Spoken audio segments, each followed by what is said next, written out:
কি বাথরুমে কিংবা টয়লেটে যেখানে আপনাকে অন্য কেউ দেখতে পাচ্ছে না এরকম জায়গায় গোসল করলে আপনি শরীরের সমস্ত কাপড় চোপড় খুলে বিবস্ত্র অবস্থায় গোসল করলে সেটি হারাম বা সরাসরি নিষিদ্ধ কোনো কিছু হবে না। আমাদের মনে রাখতে হবে যে একটা সময় পৃথিবীতে মানুষের বেশিরভাগ মানুষেরই অনেক বেশি কাপড় চোপড় থাকতো না, অনেকেরই একজোড়া কাপড় থাকতো যেটা দিয়ে তিনি তার জীবন পার করে দিতেন। আজকাল আলহামদুলিল্লাহ আমাদের অনেক কাপড় চোপড় রয়েছে। তো যার সামর্থ্য আছে এরকম অবস্থায় তিনি সকল কাপড় চোপড় খুলে গোসল করাটা তার জন্য অনুত্তম।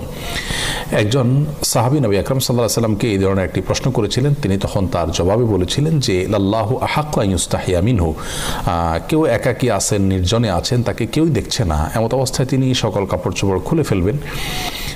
এ বিষয়টি অনুত্তম, কারণ আল্লাহ তাআলা তাকে দেখছেন, আল্লাহর প্রতি তার লাজ লজ্জা থাকা উচিত অন্তত। আর এটি নানান দিক থেকে আমাদের জন্য ক্ষতিকর বটে। মানুষের স্বাভাবিক